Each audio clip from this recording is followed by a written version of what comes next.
Oh, man. Big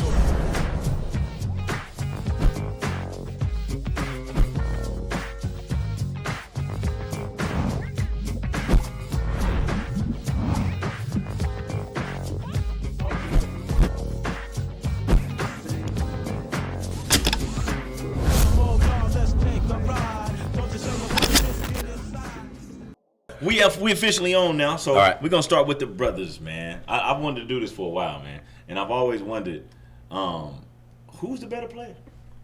We can come Me. right out the gate with it. You are, Of course. Oh yeah, Of course. You got any contention I think against it's that? me. You think it's you? I think it's me. When's the last time y'all laced them up and got after it, man? Not necessarily 1-on-1, but out there even with your boys Oh, and got after it. on the court. Oh, I do all the time. Yeah, I still play. still play. Yeah, I play most of the time during the summer, but I'm still active. So,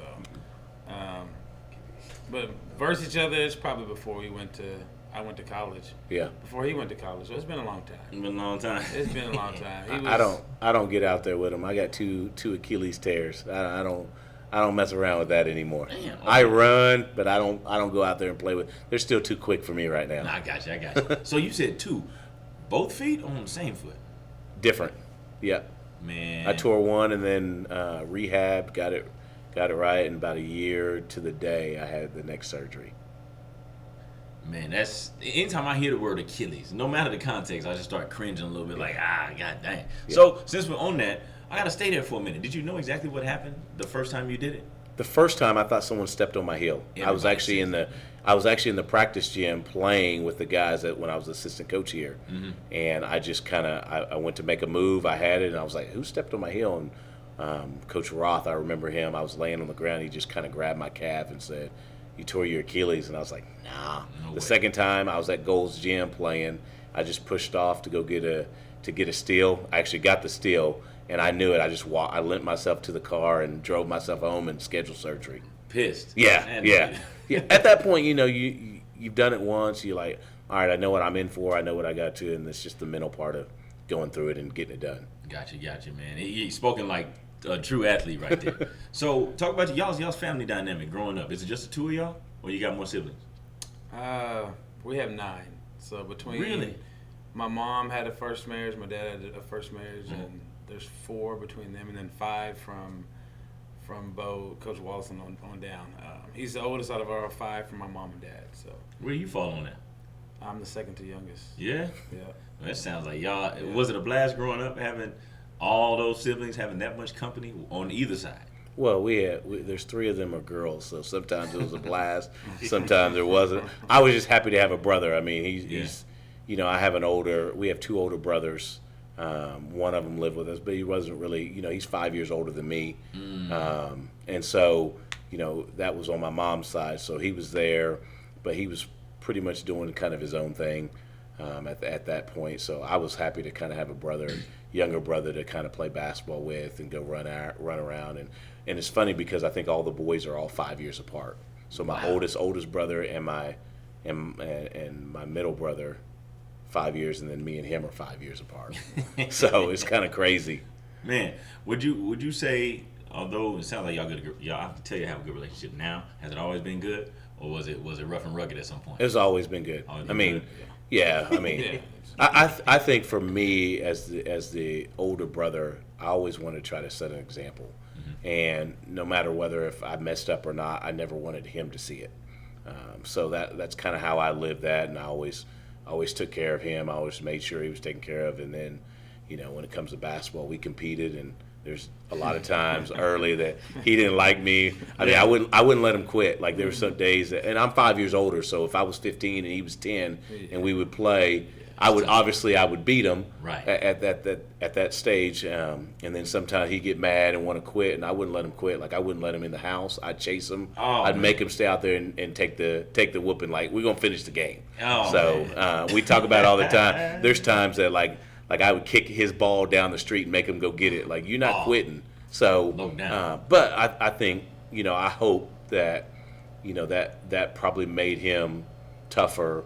And have an opportunity to go play in college basketball as well because of some of that. Like, we're not quitting on anything. Mm-hmm.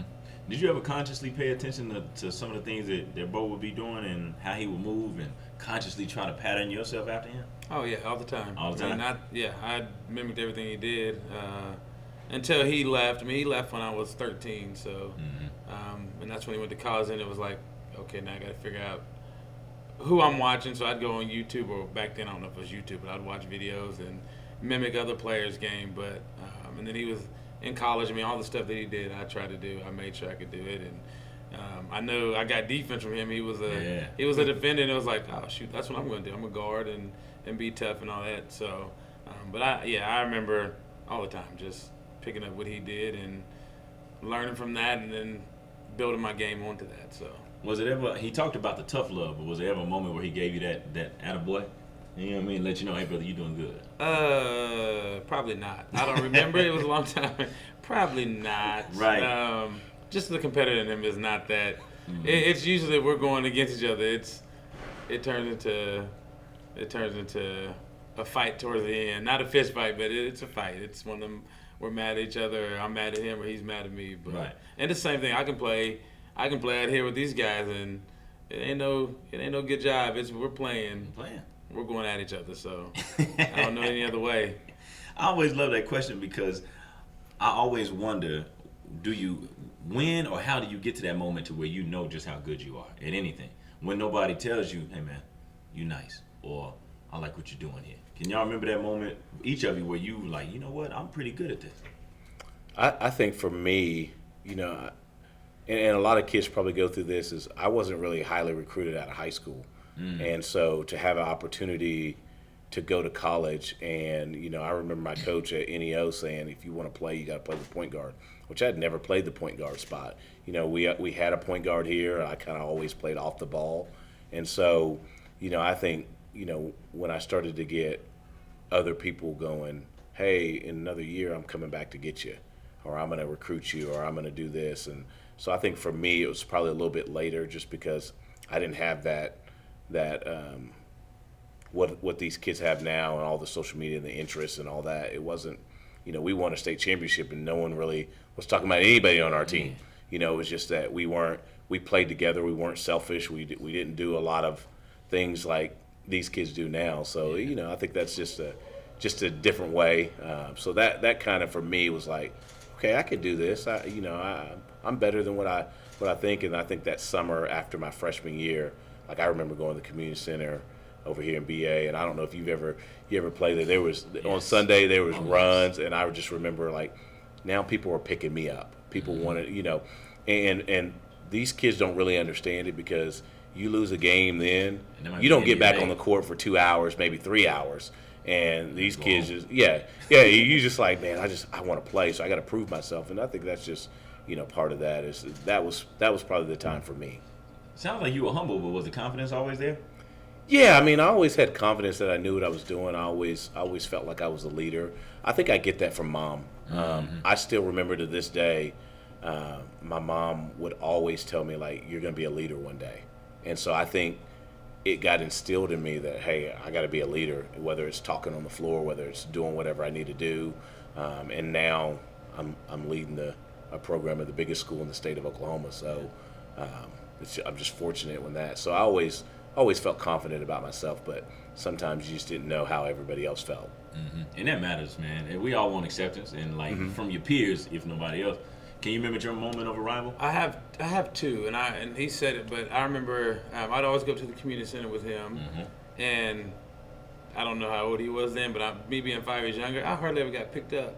And then it came to a point where I was actually the older guys, because they were older than him. They were 25, 30 years old. Some of them probably a little older than that, but they started letting me play with them, because first I'd go with him and I'd shoot around. They get to playing, and then I get to start playing. I'm like, okay, I'm not bad. I'm finally getting there.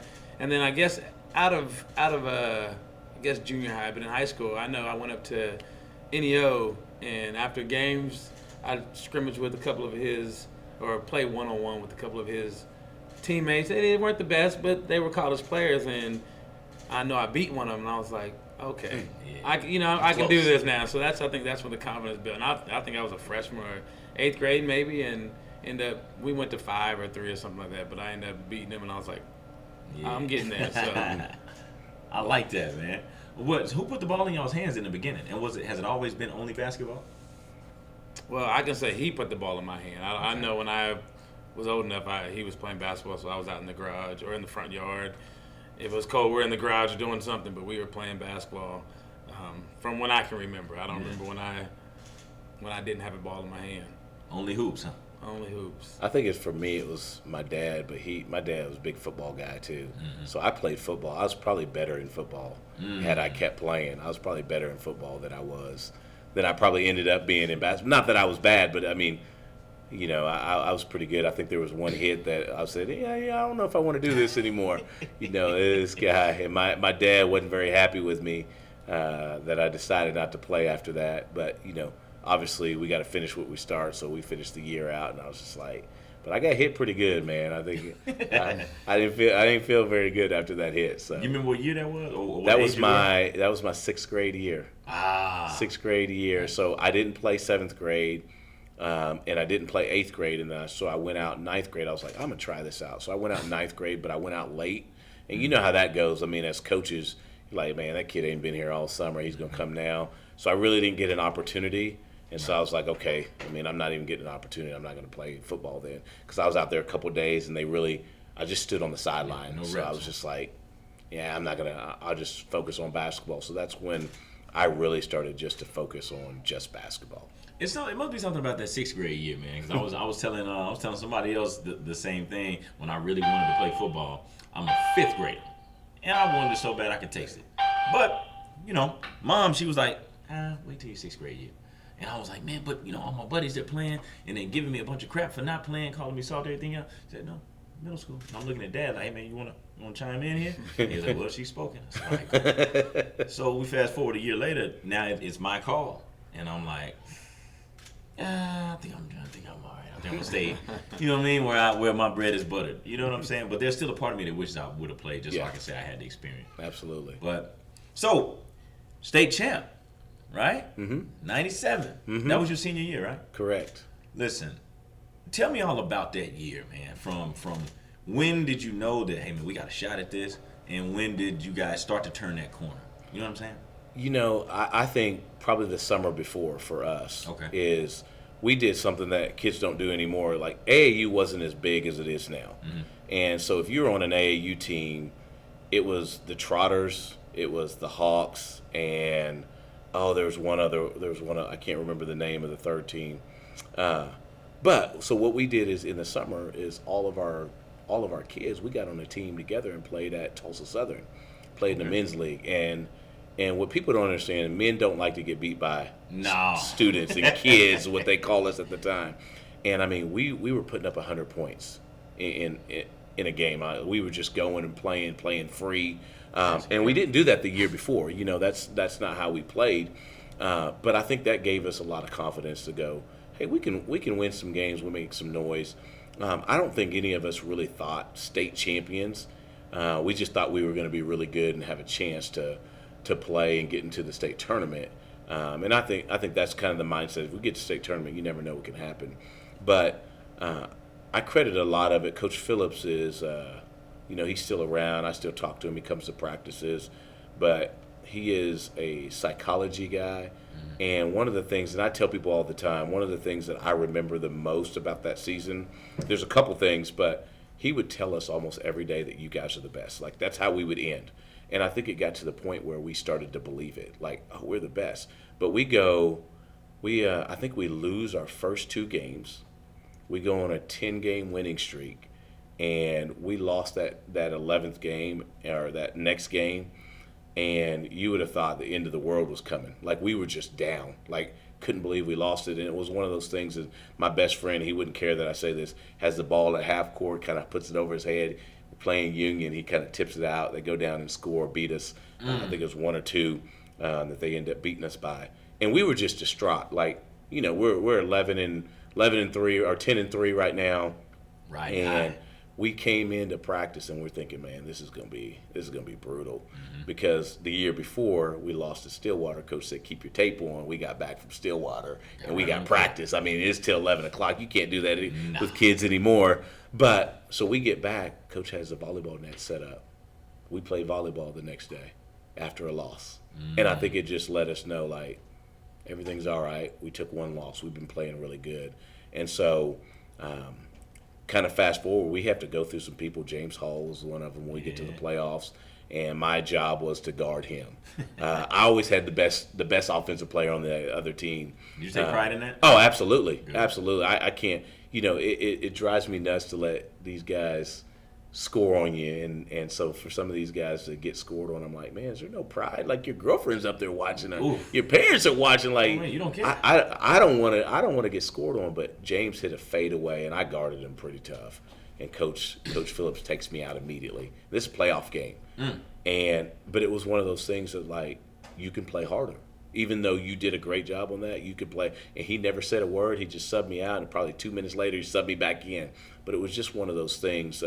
So we go through them, playoffs. We had already lost to Memorial before we played James and them to get to the state tournament. And so we get to, I remember making the state tournament.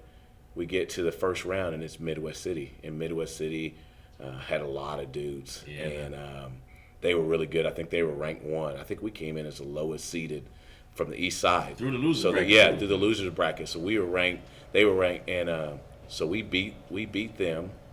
Or maybe it was Sapulpa first. I can't remember. One of the two. But, no, it was Midwest City first. Sapulpa was our next, and we had lost to them twice throughout the year. And so we get to the hotel, and they're in the same hotel as us.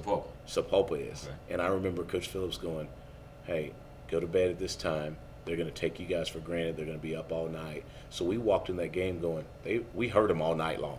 We were in our rooms. We were focused. Our seniors, we did a really good job of making sure everybody was on the same page. And we had 9 seniors. So if we were doing it, the juniors and sophomores were going to follow suit. So we get to that. We beat them. We beat Sapulpa at Lloyd Noble, and then we get to Memorial, which everybody, hey, Memorial's going to win this. Memorial had already beat us going into playoffs, and so Vernon Duran, Ateef Williams, Spurlock. I mean, they had some Rainey. Yeah, they had some guys, but we knew that we played really well. Like, we didn't care who scored. Like, to this day, if you ask any of them, we could care less. Like, it didn't matter as long as you won the game. And I think that's kind of missing sometimes now, as everybody wants to be the highlight guy. Everybody wants to be the guy that gets the recognition, and we could care less. So, on paper, you would have never thought we would even be in the championship game, but it's like I tell our kids now, the best team wins. It's not the best players, it's not the best athletes, the best team wins. Whoever plays best on that night wins the game.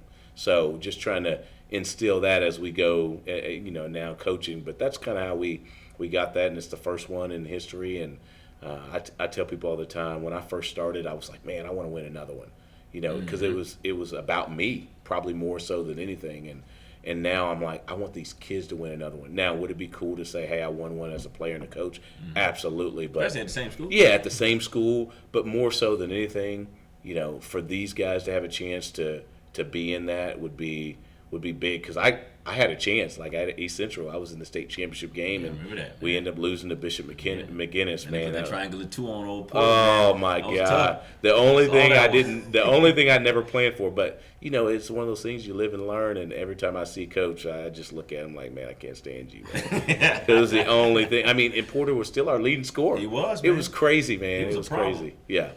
So, talk about your high school basketball experience. I know you got 2 state tournament appearances back to back, right? Didn't necessarily go get the gold like Big Bro, right? But what I really want to ask is, how early did you get into mixed varsity? Was it right out of the gate? Yeah, so Coach Stecker, my head coach the last 3 years, he was a PE teacher at Haskell, where I went to school as a middle schooler. And he was on varsity staff, and so every day, he's a basketball guy, so we played basketball all the time, and he knew my brother and all that. So he would talk to me all throughout the year and just kind of inform me that there might be a chance for me to get up on the varsity level and practice with them and play with them. So he talked to the head coach, because he knew me and saw me every day and would go one-on-one against him.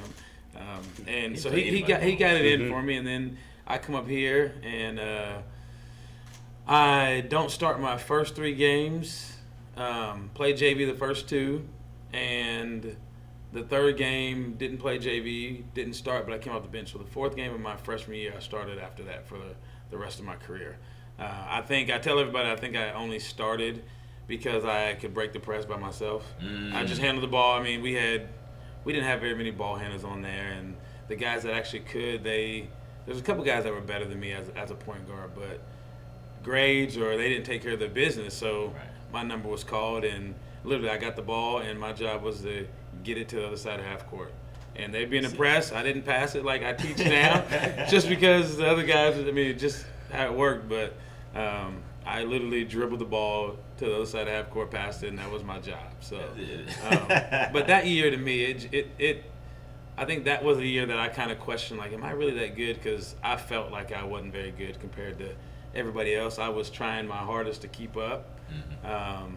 Everybody felt like they were faster, bigger, stronger than me, and I got a lot of compliments that you're doing a good job. But I'm like, man, I'm barely. I don't feel like it because I'm not.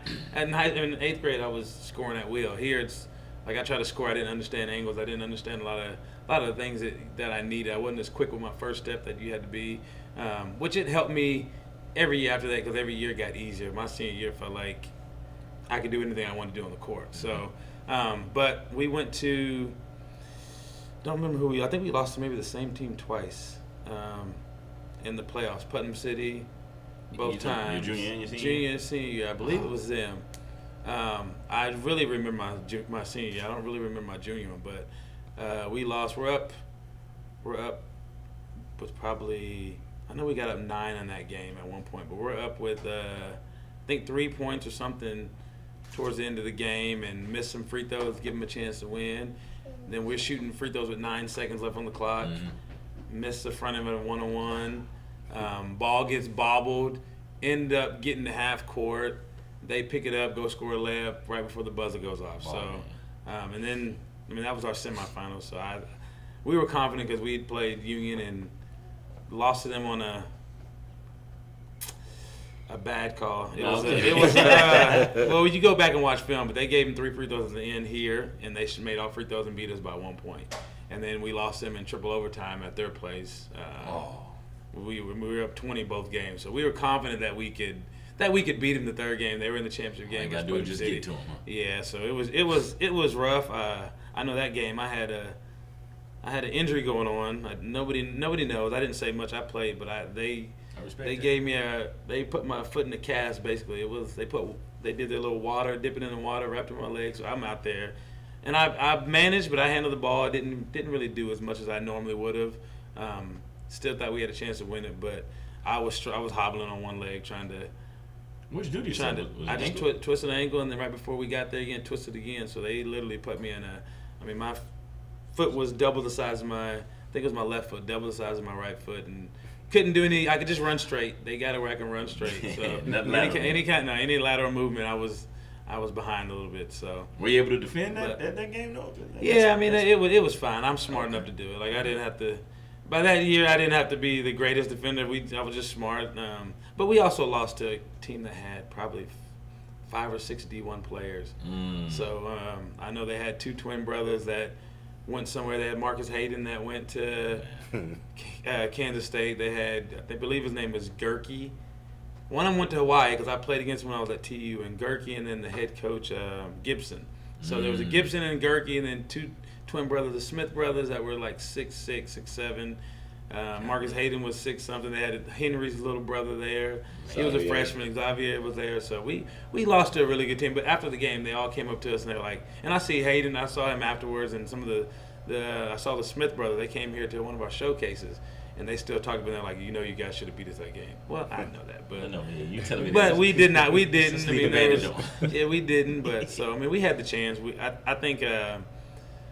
I was there with his win, and I was at every game. So, to me, I felt like I had won it with them. So I was excited about it. I knew what it took. I mean, I'm on literally at OU watching front row, coaching them, but I'm watching them and seeing all the little things that it took. So I think I might have put a lot of pressure on our guys as a teammate, just because it was like, well, my brother did, I want to get this. You know, I want to.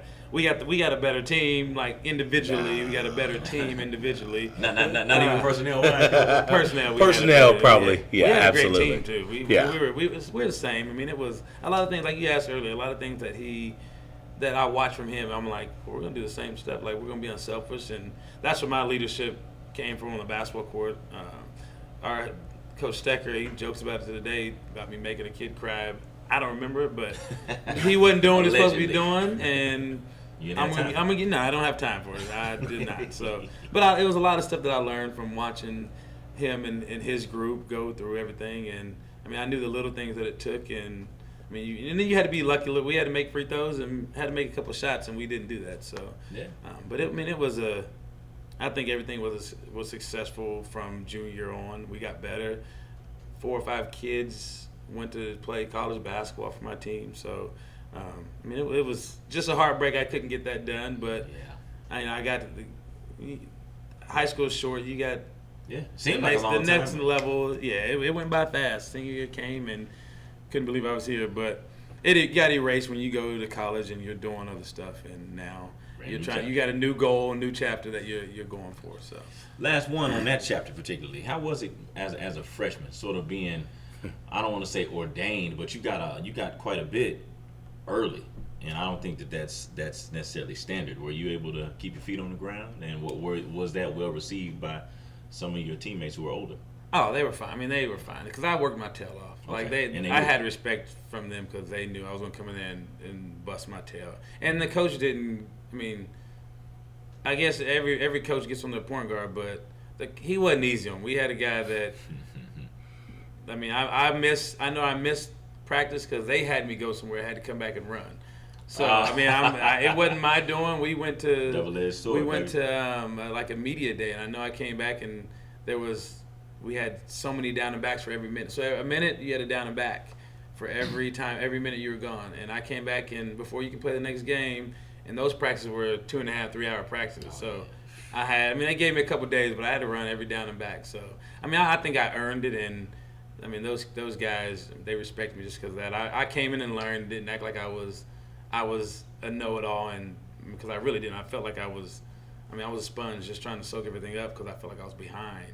Right. But I mean, they're a good group of guys too. I didn't have any issue with any of them. Probably because the other guys on my team gave more issues than I did, so it was easy for me to fit in. Hide in plain sight, young fella. Yeah. You know what I mean? Okay, so back to you, Bo. Your college chapter. You went to NEO, right? Mm-hmm. And I have an empathy, maybe even a sympathy, depending on the situation, for JUCO products. Because I went to Murray State. Absolutely. And a different era from you, but I want to ask, what was it like with those guys when you were in junior college? More specifically, man, nobody wanted their career to be over after those 2 years. And so it wasn't a whole lot of togetherness, at least not on the court, in my recollection. Cats were trying to get out of there. Yeah. How was it for you? I think about the same. Like, you got a lot of those guys, but I think JUCO is different than Division I because guys are hungry. Like, guys are trying to get to the next level, and sometimes people can be complacent about, hey, I'm at Division I and I've made it. And they don't work like they did. But for me, I was probably in the best shape of my life, even better than when I went to Division I. I was in better shape playing at JUCO, and the work that people put in and the work that we put in on our own. It's not like a lot of these programs that they got a strength and conditioning coach. They got all the, like, we got in the gym and the weight room on our own, and I thought our team was pretty together. But yeah, you have a lot of guys that are looking out for them and trying to get the next scholarship. But it was fun, man. I think I learned a lot. There's a lot of toughness that comes from playing in JUCO. We call them the box nasties, those meals that you got to get on before you get on the bus, and it's not like these Division I guys. They got a 4-course meal and they got a nutritionist and all the other stuff. You're just trying to make it work, and eating ramen noodles and ramen noodles, however people want to pronounce it. But you got to say it wrongly correctly. The Roman noodles. Yeah, exactly. So, but that it was a fun time for me. Did you find your footing early in your freshman year? I did. So there was a kid named Jeremy Callison that was from Ketchum, and they had talked about him. He's the next guy. And he played with the Tulsa Hawks with me when I played AAU. So he played over me, and again, I wasn't really heavily recruited out of high school. So I go up there and I'm just going, hey, the way I get on the floor is what I've been doing my whole life, is just guarding people. Mm-hmm. And so you probably remember Brent Porter. Yes, sir. Brent Porter was a sophomore. We had Punchy Parker. We had some of those guys, but Brent was a guard. And so my job every day was I was coming in, I'm guarding Brent. And I think as I start to play and started to play, coach still goes, man, this is, he handles the ball and he doesn't get beat. So, that was one of those things. And so Ketchum starts the first 2 games, or Ketchum, Jeremy Callison, he starts the first 2 games. Coach takes me and puts me in the 3rd game. Kid quit. My opportunity now. I started the rest of my career. So, it's just one of those things. And I try to tell these kids all the time, you never know what's going to happen, whether a kid's going to be ineligible, somebody gets hurt, but you got to keep preparing. And if you don't, when your time comes, when your number gets called, you're not ready. And so, your only audition yeah, right absolutely. And so that's what, it's funny, and I'm gonna fast forward. I said that my son's a sophomore here, and I said that to him yesterday. I said, when you come off the bench, you don't have as much luxury. You can't mess up as much as the starters do. It just is what it is. Like, you have to come in, you have to be consistent, you got to do your job. That's how you stay on the floor. And I knew that as a player, going to that, in JUCO, I knew, hey, if I guarded Brent and I made his life difficult every single day, it was one of those things. And then by the time I got to my sophomore year, Coach Spencer's son, which is one of our media people here, Greg Spencer, he had just came out of Miami High School, and so he was a walk-on. His dad's the head coach, and I mean, if I ever had to guard him, I just destroyed him. Yeah, like he purposely feels like I had a vendetta against him. Like, he'll tell you today, like, I don't know what was wrong, but it was like, and I try to tell my son that, like, guys are gonna come at you because you're the head coach's son, and they want to prove, like, there ain't no way you're getting on the floor over me. And so just that toughness. But that, for me at NEO, that was the big thing for me, is just getting in there and making it difficult for the best player. Yeah. And so when I could do that and have a chance to play, then I was going to make the most of it. You said something before we started rolling. You went through a position change at that level too, right? Yeah. So you were a guard off the ball, but then coach decided he wanted you to be the point guard. Mm-hmm. Was that a huge adjustment? It was. Okay. When I look at it, it was. I mean, because it's not easy. I mean, I probably got it the worst. And I'm like, man, I don't know if I want to play point, but I wasn't really a shooter. And in high school, I averaged about 10 points a game. I wasn't 15, 20 like some of these guys, but we had a kid that could really, really shoot it. And we had another guard that wasn't as big as me, and so he kind of played the point guard. So I just ran the floor, so I was really the 3. There you go. And I had some ball skill, but I really had to work on it just to be able to understand how to bring the ball up and how to lead a team as far as being the point guard and get everybody in it. I never had a problem saying anything to anybody, so that wasn't the issue. It was just, what do I need to do? Oh, I mean, hey, I'll fast forward. I was at Liberty, and we had a highly recruited kid. He comes in, and he ends up signing with us. And I think the first week of practice, I told him, hey, man, if you don't want to be here, pack you and go home. Like, I just want guys that want to play. Like, if you think it's about you, see you later. So I never had a problem saying what I wanted to say to anybody, in the right way. Right. But to get my point across. But when you work hard and you do what you're supposed to do, you get that. You get to say those things. You get to be the leader. But backing up to NEO, I remember Coach Spencer, because I was a point guard, I couldn't eat until like breakfast. We had breakfast check every morning. I wasn't allowed to eat until my roommate, not my roommate, but my teammate, I made sure that he was at breakfast check, because he was like, I don't know what his problem was. He couldn't wake up. And I'm not even in the same room with him, so I would have to knock on the door. I literally got to breakfast one time, and I was like, Coach, I've knocked 10 times trying to get him up. His roommate is already here. He didn't wake him up. Mm-hmm. Go back. You can't eat until you go back and get him. But it just kind of helped me understand that point guard, you've got to be able to do a lot of other things than just show up. That's right. I love that, man. That's a tactic. I'm gonna have to put that in the back pocket. I got a point guard right now. I need more from it. What about you? You went right into the NCAA Division I level out of high school. Right? Yeah. That's not just making one jump. That's like you jumping up 2 or 3 levels. Oh, it was.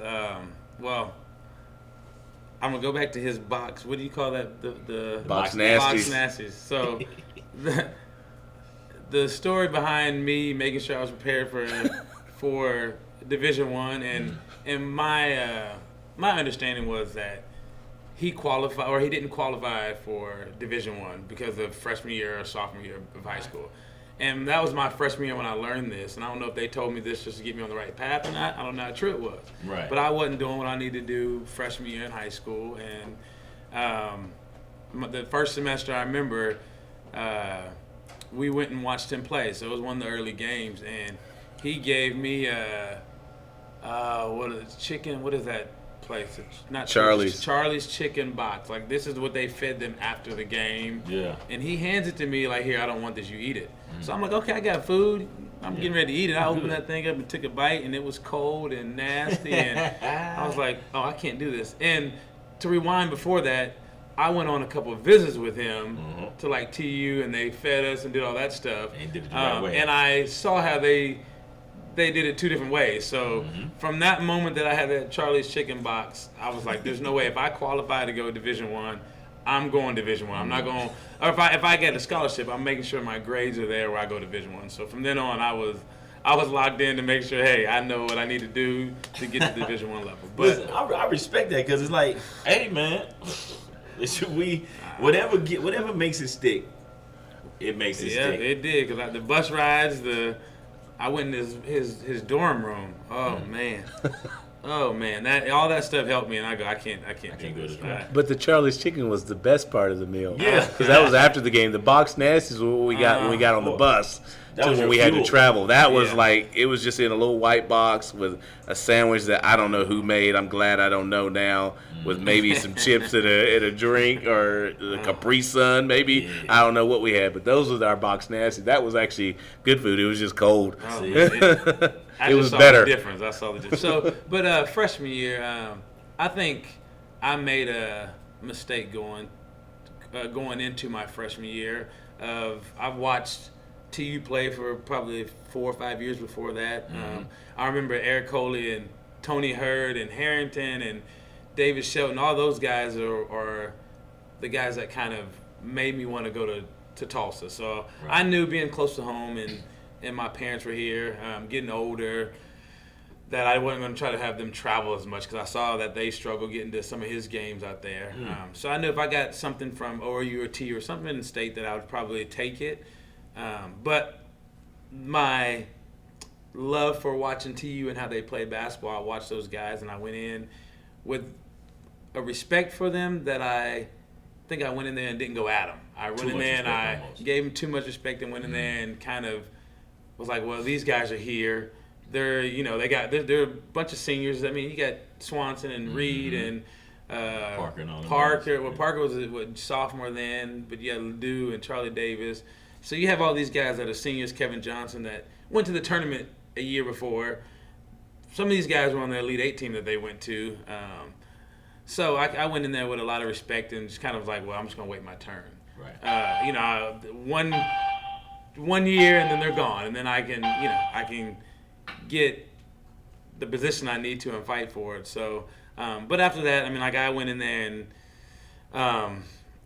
I think my freshman year to me was tough because I remember I'm the point guard. I'm the only other point guard that they had. So I'm going in playing point, and it's Reed, Swanson, Parker all played point. And then it's me, and then we had a walk-on that back then, I don't know how walk-ons do it now, but those walk-ons sat on the sideline for most of practice.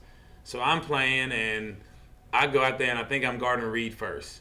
Already a mismatch. It's already a mismatch. So this is start of practice. I'm guarding Reed, and Reed gets a sub. When he subs out, fresh legs on you. I'm guarding Dante Swanson. And this is, you go 30 minutes into practice, and I'm tired, but I'm the only point guard there. On the other side, I guess it was white and blue. I'm on blue. And then You Parker holding on? goes out. I don't know if I'm holding my own, but I'm You're not getting competing. fried, are you? No, there's a lot of that.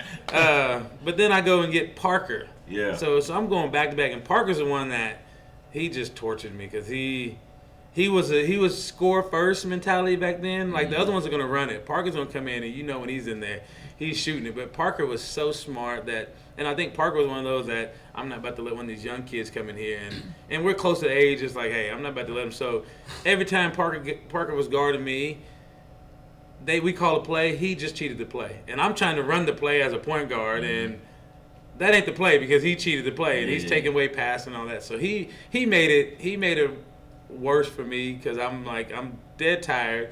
I'm not trying to do anything. I'm just trying to get this offense started. But and then I vividly remember one time I got yelled at, and we're talking about point guards, but I got yelled at. I called the play, initiated the offense. I turned, ran, and screamed away. Somebody turned the ball over. I don't even know who it was. I got ripped because it was my team. I'm the point guard, and we got to do better. I mean, it was so my freshman year. It was fun. I love those dudes. It was probably my most fun year, not because of winning, but because of the players. Like they just a bunch of great dudes on the team that I still talk to this day and have a relationship with. So it was fun in that aspect, but on the court, it felt like I was going to war every day, and I never got a break. And I was begging the walk-on to come in for a break, a minute or something, a quick little blow, and then he would mess up or he'd do something. I'm back in the scrimmages. So y'all got to the tournament that year, right? Yeah, that was our best year basketball-wise. So we thought we were pretty good just because what had happened the years before, and I think we had a rough start.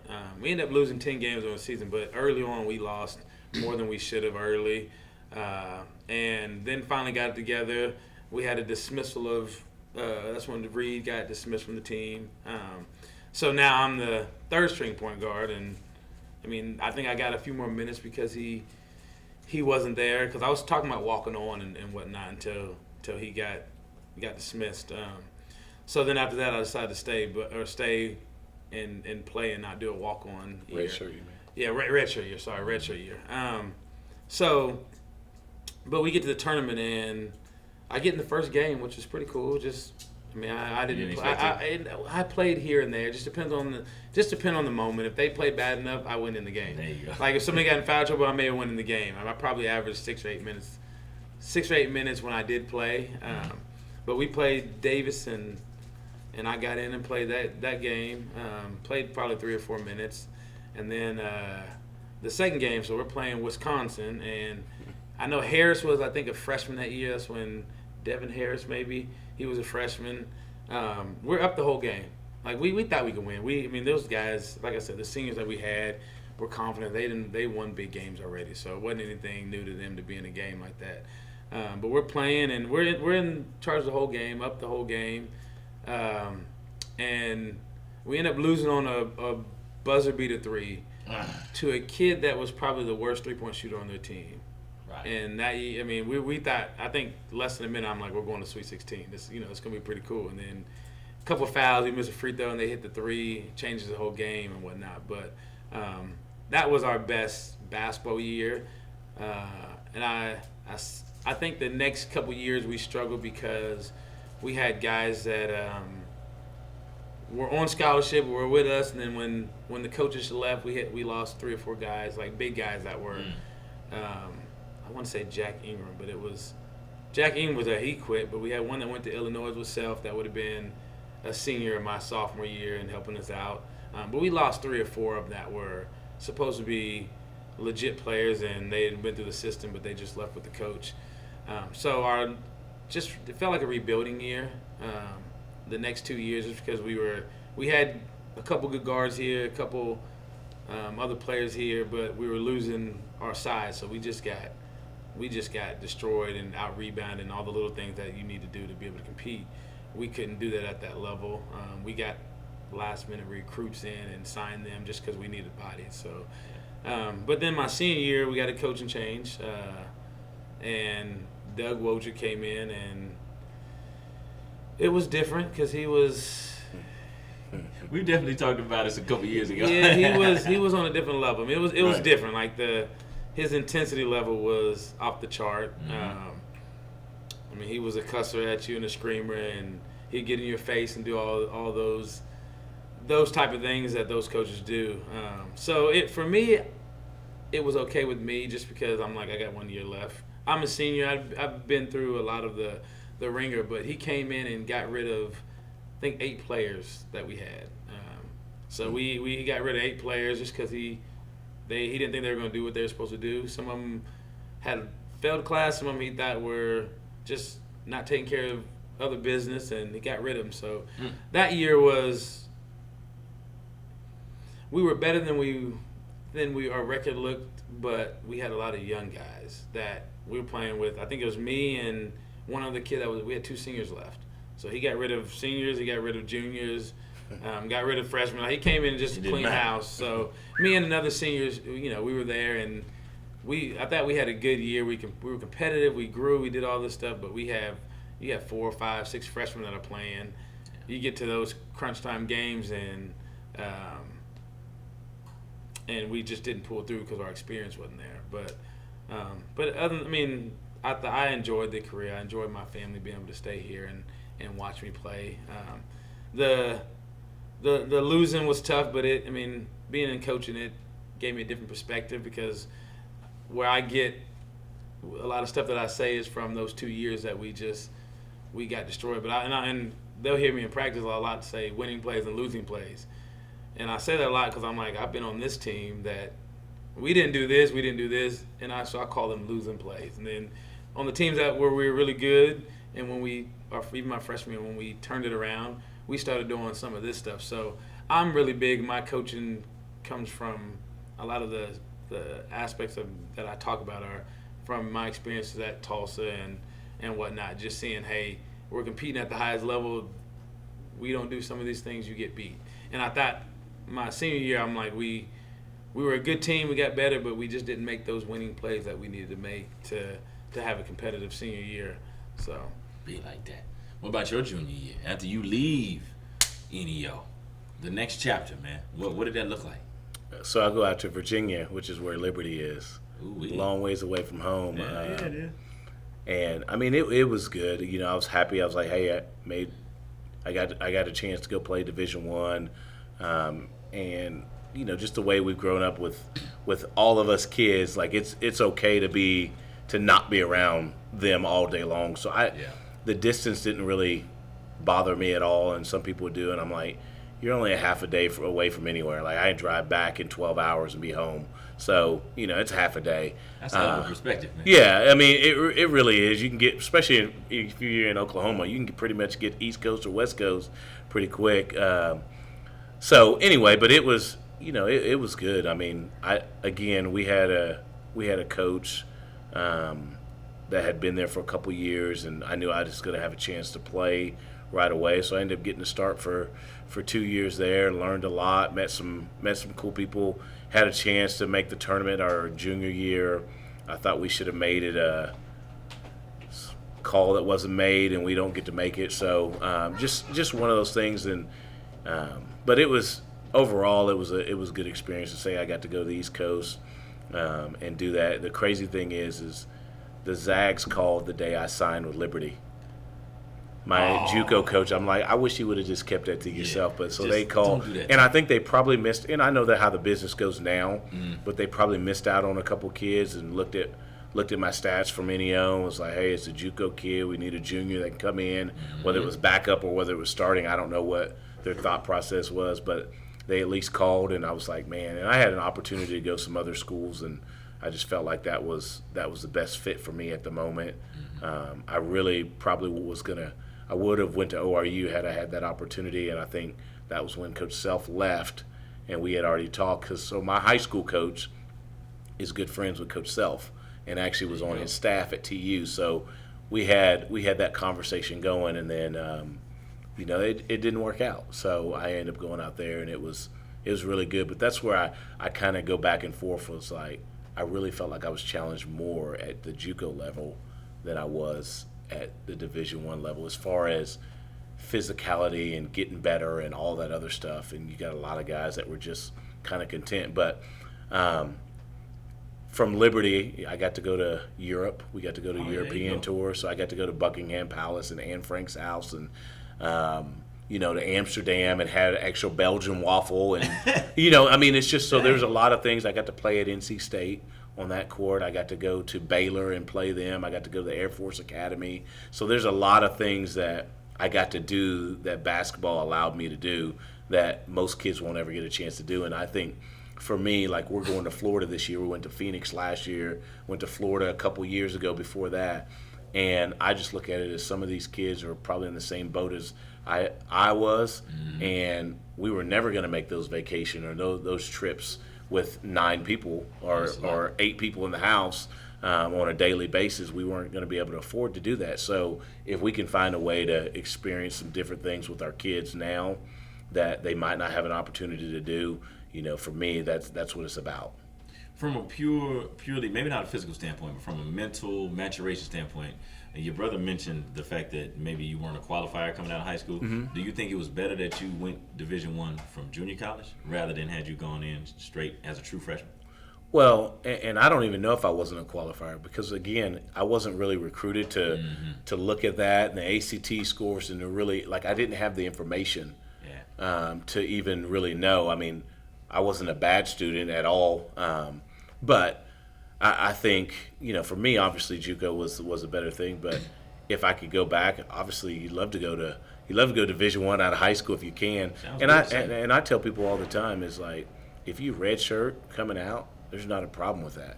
And some people look at redshirt as a bad thing. I'm like, I go to Division I and redshirt, learn the system, get acclimated to what we're doing, get stronger, get quicker, do all that stuff. And now I got 4 more years after that.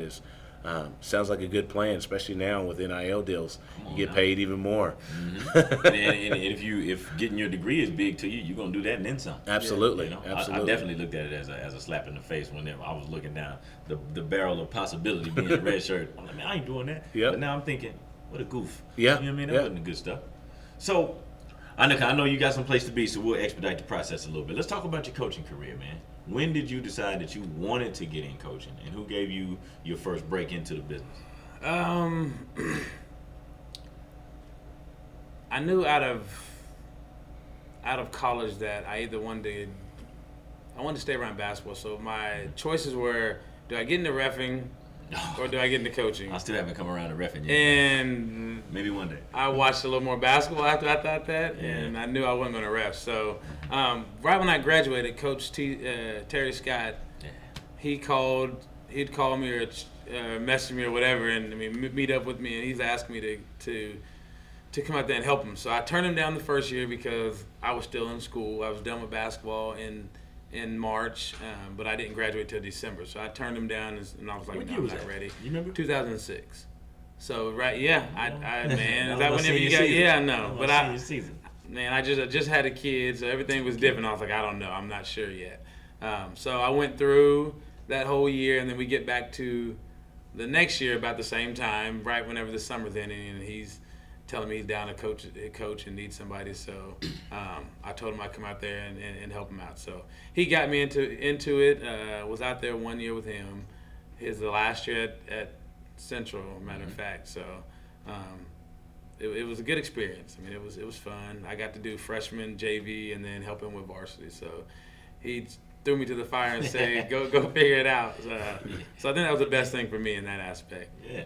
You had a hell of a bunch that year, too, because I remember that. That's Chris Watson, that's Kendall Purnell, that's all them, Jackson Bryce, that group, Bugs. Marquise was there. Ryan Devers was a freshman out there. All that. The thing is, this Watson tore his ACL that year. Yeah, went out there playing and football. I didn't know what it was. I got there, and he was hurt. But I heard about him before he got out there. Yeah. And I knew he was going to be one of our better players. And after meeting him after that, but just being a leader and a senior and what he was to the program, that was a big blow for us. And I mean, he battled. He tried to come back and play. Just wasn't the same because he was trying to rush it, so he got to play his senior year. But yeah, it was definitely a fun year. We competed, and just being in that environment. You don't know about Central till you're there. Like it was different. That's true today. You didn't know about it. Just the environment was great. So for sure. Now, correct me if I'm wrong, but I'm trying to stay chronologically on point. Was Noah your next gig after that? No. So after my 1 year, I'd always told him if he got a head job, I'd come help him. So okay.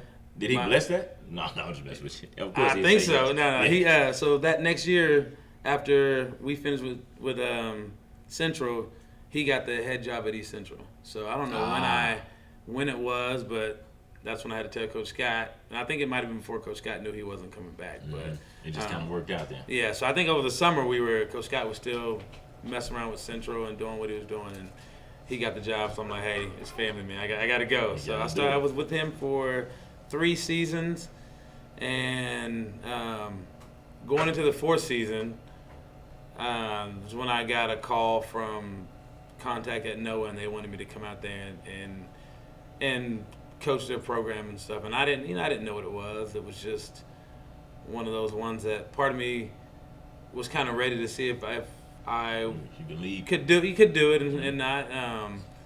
And so I took it on, leaving. Was that the year you guys went to state? Yeah.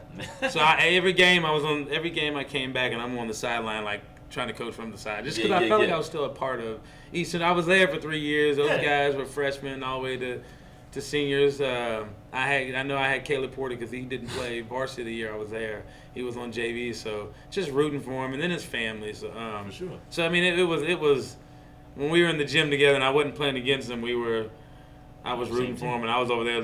I think I probably looked at him like, call this play, call that. I mean, hey, 2-3 something, go zone. Like I'm sitting behind the bench or somewhere trying to feel like I'm still a part of it and help him out, because part of me did feel like I was letting him down just because I had a huge role when I was there, and then I mean, there's always a void when you lose a coach, especially one that's been there for a few years and knows the kids and has rapport with them and stuff. So I know y'all have a good personal relationship, but was the working relationship always good too? Yeah, we argue. It's part for the course, but it's part of it. Like I tell all my coaches now, it's like, you know, if I run into you while we're coaching a game, I'm all good because we're both trying to get the same goal. And so I think the kids think it's funny sometimes because he'll say, like, I think we should guard him this way, and I'm like, I think we should guard him this way, and so we'll go at it. But you know, we're both on the same brainwave. Like we both believe this is the best thing for us to win this game, or to have this possession or whatever, or to guard that team. So I think for us, you know, it's never personal. It's coming from the same place. Yeah, it's coming from the same place, and we're just both trying to win, and we don't always have to agree. We ain't never always agree. We never will always agree. But you know, that's just how it is. But we have enough respect for each other that, you know, especially for me being the older brother, like sometimes I'm like, hey, I'm the older brother. This is what we're doing, and it's my program. And he goes, all right, yeah, you're right. So, and I think sometimes as leaders, you got to do that. Yeah. You know, it's your responsibility at the end of the day, and it's my name and it's my job, and the AD's going to come talk to me if we don't get things done. So they're not going to come talk to him. Yeah, man. So you know, that was, you know, so it was always. But the kids did have a good laugh a few times when we didn't they just sit back and like, I'll just wait till they finish. Yeah, don't get in the middle. Yeah, absolutely. So the beginning of your coaching career, did you start off over here, assistant? No. So hey, crazy. I was actually Coach Phillips was the head coach at TU. Mm-hmm. He quit at semester. I had done my internship that summer before. He quit at semester. Things weren't going very well. And so I was supposed to come back after I got done with school and be the director of ops at TU. Oh, what a gig. So, but he quit in December. Mm-hmm. And so I'm going, I don't know what I'm going to do. So I was working TU, I think, basketball camp. And Coach Reese, that was at Metro, walks over and says, hey, you want to coach? And I was like, I don't know what else I'm going to do. Let's do it. So I went over to Metro. I was there for 2 years. Then Rusty called me and asked me to come over here. So I was here for 3 years as an assistant. And then it's funny he mentioned T. Scott. So Muskogee calls me. I go interview for the Muskogee job. Long story short, they give it to T. Scott and ask me if I'd be his assistant, and I would take over when he got done. And my question was, are you going to put that in writing? Because my whole thing was, what if we go to Muskogee and we lose every game for 3 years? Yeah. Are you still going to give it to me? Right. No, you're not, and I understood that. And the other thing is I'm at Broken Arrow as an assistant. Why would I leave to go to Muskogee to be an assistant when I already live here? Like move. because you're saying I'm going to get the job. So so I interviewed, I didn't get it, and then the next year, or that next probably 2 weeks later, Travis Hill calls me, and I was working at the bank and coming over here, kind of doing both of those. So Travis called me, and I got the job over there, and the rest is, I was over there for 5 years, and then, it was really hard to leave. There's something different about TPS, and the perception isn't the reality of what other people that don't have a clue, like East Central, is it tough over there? Are you scared to go to work? I'm like, nah, not scared at all, man. I mean, they're kids just like anybody else. So there was a lot of things, and then we had a really good freshman class coming in, and I say this because I recruited the mess out of them because they were in our feeder schools, and how TPS is. They can go to whatever school they wanted to. Coming out So at East Central Junior High, I was over there talking to Burke and Tyree and some of those other guys, and I mean, got them all there, and then to have to tell them in the summertime that I got the head job at BA was tough, and to this day, like Burke says, you're the only reason I came over, and then you leave me, and I never got a chance to coach them.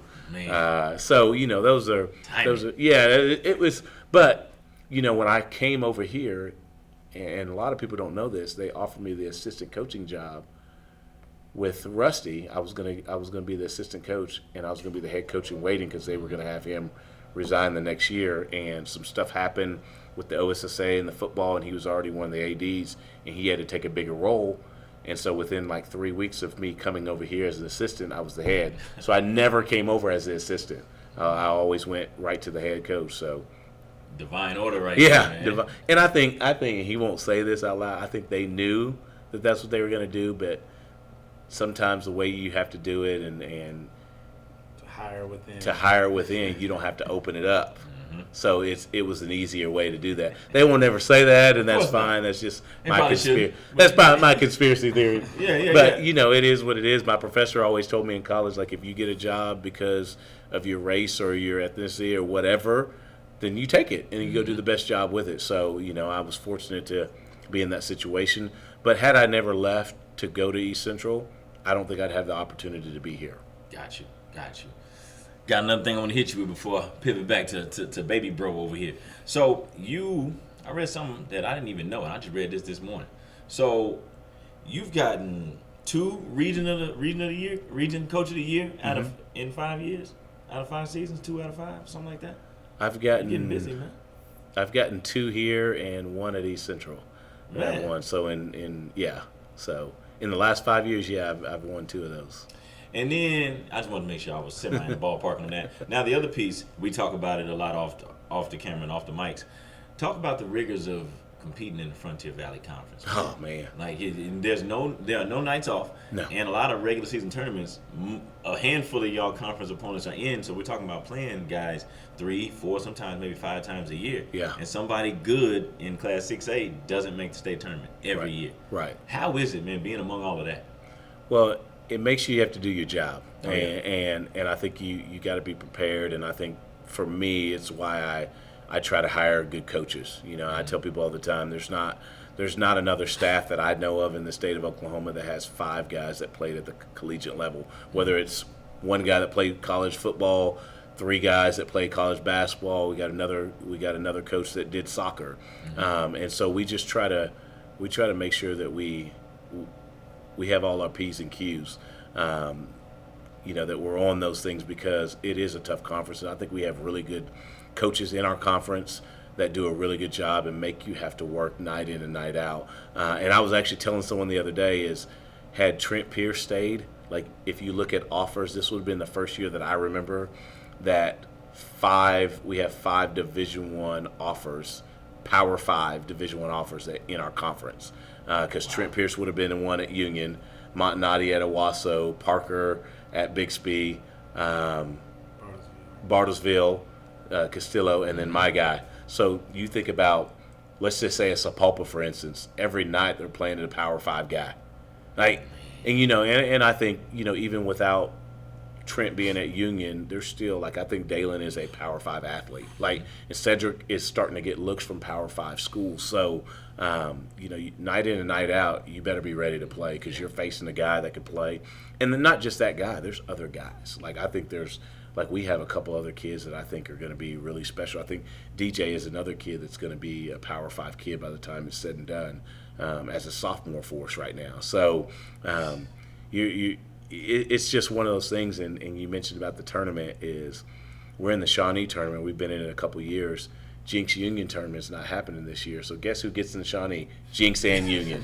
So you're just sitting there like, man, you try to go to another tournament to get away to see different teams, and you got to go see them anyway. So it's just one of those things.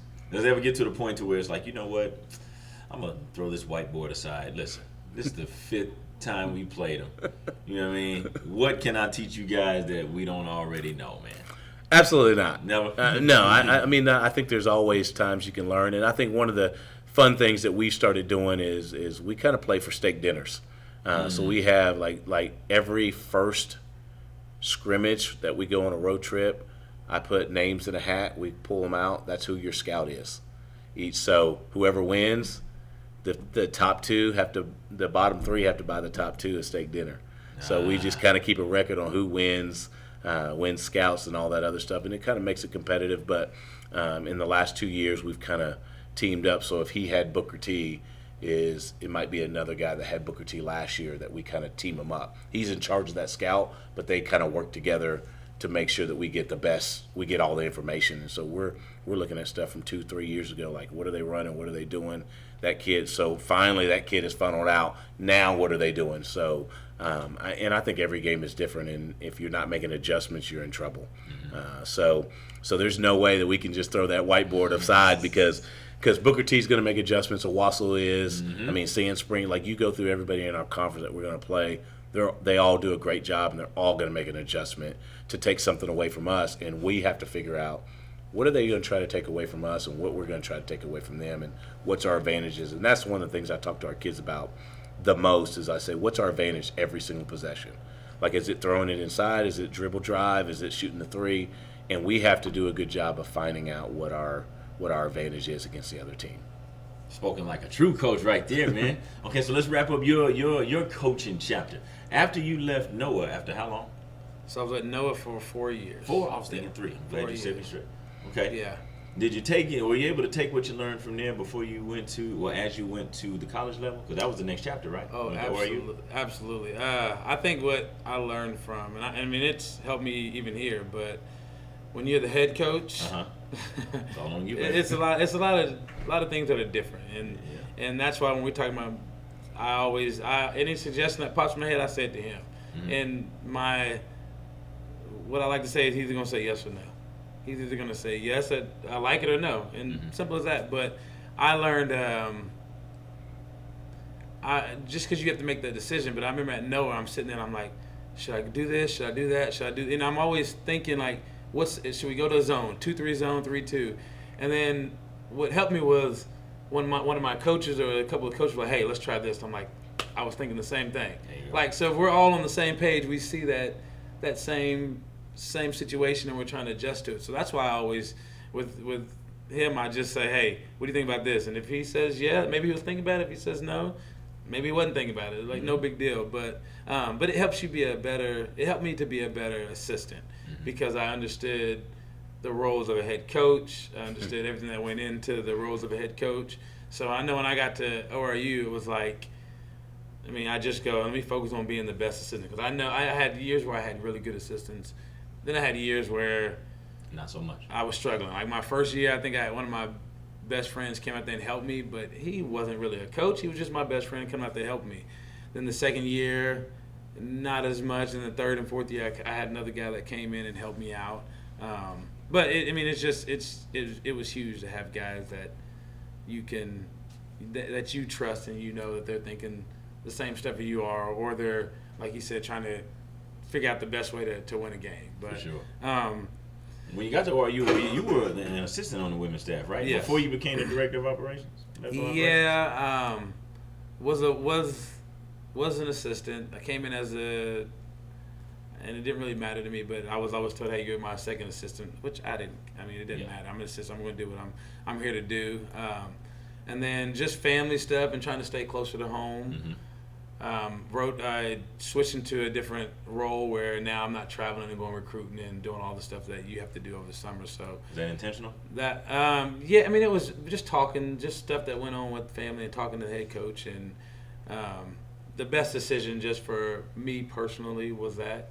And then never got to that.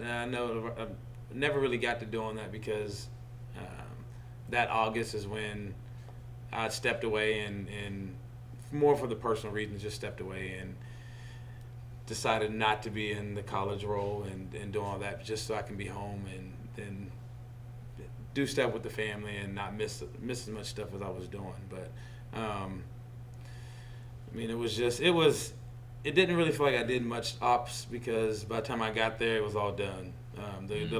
So I just switched roles with another person in our program, and she had taken care of everything that was the director of ops. And when I got there, it was like, okay, when we get to this point of the year, we're gonna have to. I'm gonna show you how to do the rest of this, and we never ended up getting there because I stepped away. So. When you stepped away, did you take a whole year out of coaching at all before you ended up helping bro again? No. I ended up. It was so when I stepped away. Free agent again. I went right after. Right after. Yeah, I think I was maybe a month or two later, August, and then October is whenever I was over here with him. So it took to about October, and I was back at it. Divine order. Brothers and MBA alums back together again. Yeah. Okay, well listen guys, here's how we'll put a bow on this thing, man, so we can get y'all up out of here. This is the all due disrespect segment, right? It's my favorite part of the whole show. So I want you guys to go back in the archives, right? As a player and as a coach, whether you're a head coach, assistant, it doesn't matter. And when you were playing, whether we're college, high school, it doesn't matter. A game y'all lost that you had no business losing, and it still sticks in your craw to this day. And you'd run it back in a minute if it was possible.